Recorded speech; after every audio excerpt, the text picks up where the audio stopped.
Una magpapasalamat kami kay Patrolman for Sports PFC.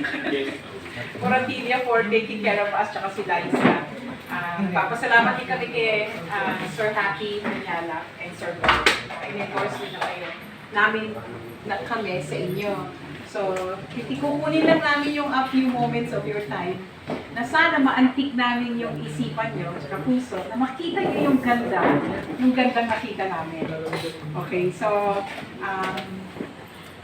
kauumpisa ko pa lang din ho sa kumpanya na to na I am very proud na nakita ko yung ganda niya at sa sipag, talaga namang grabe ang reward. So, ipapasa ko na po sa inyo yung unang magpapakilala sa atin kung ano talaga ang kumpanya na to. I encourage your patience and yung pag-open ng mind nyo. Kung narinig nyo na to, iba-iba ho ang kaso kung bakit nagiging successful ang isang tao o hindi. So, a few moments of your time, 30-40 minutes. Tapos, pwede na po tayong magtanong kung meron tayong gray areas. Ito pong unang magsasalita is anak po siya ng aming isa sa pinakamataas na posisyon